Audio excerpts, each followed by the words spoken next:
Hola, ¿cómo están? Yo llevo grabados varios videos en donde trato de contarle a la gente que se molesta en verlos y escucharme mi mirada sobre lo que está pasando en la República Argentina.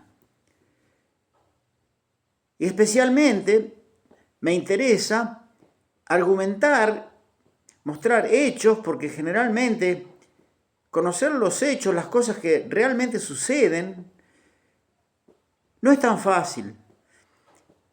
Porque en general las cosas que suceden, las que nosotros nos enteramos son muy poquitas, las que están cerca de donde nosotros vivimos. Las que tienen que ver con nuestro barrio, con nuestra casa, con a lo sumo nuestro pueblo. Pero lo que sucede a lo largo y ancho de la República Argentina nos llega a través de los medios de comunicación. Y si estuvieran haciendo su trabajo como debieran, no habría problemas porque sabríamos lo que pasa. Pero lamentablemente en la Argentina los medios de comunicación que tenemos no son meramente sistemas para transmitir mensajes, concretamente noticias, sino que lo hacen desde una mirada muy, pero muy sesgada porque tienen intereses no solamente políticos, sino intereses económicos. Y en general son intereses vinculados con los grandes capitales, con los que son realmente poderosos, no solo en la Argentina, sino incluso a nivel planetario. Entonces, forman parte de todo un sistema de manipulación de la realidad, de manipulación de la información, para tratar de convencer a la mayoría de la población de que el camino que en este momento tiene un gobierno elegido por el pueblo, pero que no está cumpliendo con las promesas que le hizo a ese pueblo, como digo, convencerlos de que en realidad las cosas están bien, de que todo funciona bien. Y lamentablemente hay muchos que todavía le siguen creyendo. Han votado a Milei porque no estaban conformes con cómo le iban saliendo las cosas con los gobiernos anteriores.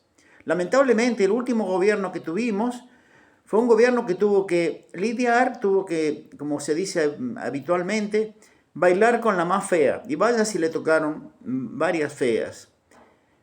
En primer lugar, le tocó una herencia espantosa, que son 45.000 millones de deudas del Fondo Monetario Internacional. Gobernar con una deuda de 45.000 millones de dólares que vence en los próximos años, que fue lo que le pasó al gobierno de Alberto Fernández, es muy difícil, porque hay que pagar y solamente los intereses de alguna manera te atan las manos para gobernar en definitiva a favor de la mayor parte de la gente, que es la que en definitiva terminó votando a Milei, porque si no, no hubiera ganado con semejante porcentaje. Pero además tuvo una pandemia tremenda, una pandemia que se llevó decenas de miles de muertes.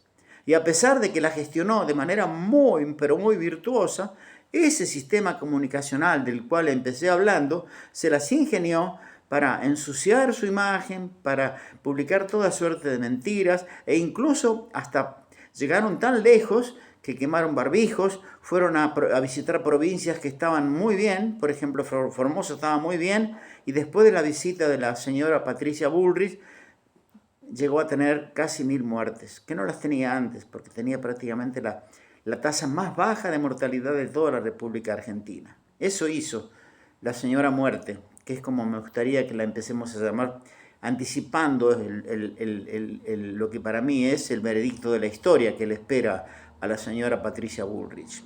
Digresión al margen,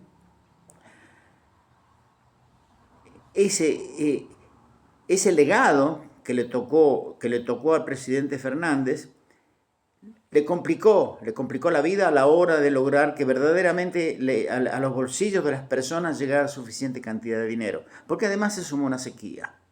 Entonces, cuando nosotros comparamos y pensamos la diferencia entre dos modelos, no sé si es tan justo comparar lo que pasó durante el periodo del presidente Fernández, comparándolo con este periodo, teniendo en cuenta de que su contexto fue terrible. Si queremos saber cuál es el resultado de un modelo, tenemos que mirar cuál era la Argentina entre 2003 y 2015. Porque en ese momento no teníamos la tremenda bota sobre nuestra realidad, que significa una deuda impagable con el Fondo Monetario Internacional. ¿Y por qué no teníamos ese peso sobre nuestra historia entre 2003 y 2015? Muy sencillo, porque el presidente Néstor Kirchner había cancelado la deuda con el Fondo Monetario Internacional. Entonces gobernaba con una independencia de la que carecen los gobiernos posteriores. Si usted le debe guita a un usurero del barrio y le debe mucha guita, es muy difícil que logre verdaderamente manejar su economía de todos los días con la independencia imprescindible para que sus hijos coman, para que usted pueda, digamos, evolucionar en su vida de manera razonable. Y eso es lo que le pasa a la Argentina. Le pasa a la Argentina de la época desde la época del fin de la presidencia de Macri, y le pasó al presidente Alberto Fernández, y a este que tenemos ahora, que se las ha ingeniado para agravar absolutamente todo, pero todo lo que estaba mal ahora está peor. Porque encima se las ha ingeniado para desarmar todos los sistemas que tenían más o menos funcionando para paliar el peso del pago de esa deuda. Usted necesita generar recursos verdaderos, genuinos. Usted tiene que producir bienes para poder pagar. Usted en su casa no va a resolver los problemas de su casa si usted debe plata cambiando de acreedor. Usted lo que necesita es trabajar de otra manera, trabajar en otra cosa, conseguir una fuente genuina de ingresos. Necesita que entre dinero, pero dinero genuino, no habiéndole prestado dinero a otro acreedor. Porque lo único que si usted suma acreedores, en algún momento todos le van a venir encima, y usted, si está viviendo en una casa, algún día hasta puede llegar a perder la casa. Y a la República Argentina, a nosotros los argentinos, nos puede llegar a ocurrir eso. Que nosotros podemos llegar a perder nuestra casa, que es la República, el país, el lugar en donde estamos creciendo, estamos viviendo, en donde tuvimos nuestra familia, nuestros hijos, nuestros nietos, los que los tenemos. Podemos llegar a perder la casa por la suma de acreedores que en algún momento se nos van a echar encima, porque estamos generando deuda. El único recurso que tiene el gobierno de Milei es generar deuda. Deuda más deuda, y cada vez con intereses más y más y más feroces. Lo que se paga de intereses en este momento en la República Argentina es más guita de lo que sale la plata que se le da a los jubilados. Así estamos. Y como eso crece todo el tiempo y los jubilados cada vez ganan menos en proporción a lo que cuesta la vida, eso no va a ser otra cosa que empeorar. Entonces yo voy a seguir haciendo videos contándole a la gente la otra cara de la moneda, la cara de la moneda de los que sufrimos este proceso terrible de entrega, incluso de nuestra querida patria.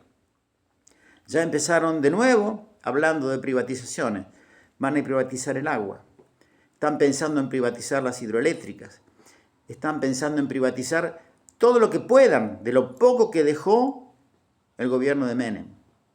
Y uno se pregunta, pero si ya sabemos que las privatizaciones son ruinosas, si casi perdemos aerolíneas cuando la privatizaron, si casi perdemos YPF cuando lo privatizaron, si AISA, si la empresa de agua antes se llamaba Aguas Argentinas, porque estaba en manos creo de los franceses, y ni siquiera el agua era potable ya cuando la manejaban los privados, porque los privados lo que buscan es hacer guita, esa es su idea. Su proyecto de vida es hacer guita.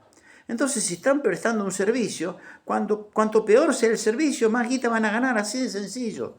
Totalmente diferente a lo que le pasa a un Estado cuando gestiona lo público. Su objetivo es gestionarlo bien, porque si lo gestiona mal, cuando lleguen las próximas elecciones le van a dar una patada en el culo. Miren qué fácil de entender. Quieren hacer, les gustan las empresas privadas. Bueno, fabriquen autos, fabriquen Mercedes-Benz, BMW, lo que quieran fabriquen, no hay problema. Un problema será de quién que paga eso, si es bueno o es malo. Las leyes del mercado funcionan para ese tipo de bienes, pero no para lo público. Como siempre, muchas gracias por verme y por escucharme. Y recordemos que el gobierno que tenemos depende de lo que nosotros votemos. Y nos esperan toda una serie de elecciones en las cuales primero tenemos que ir a votar. Y segundo, tenemos que votar a los que de alguna manera ya nos han demostrado de qué lado de la historia están. ¿Y qué va a decir la historia de ellos? Nos avergonzará a nosotros, a nuestros hijos y a nuestros nietos, que alguien nos diga, votaste a los enemigos de la patria. De nuevo, gracias.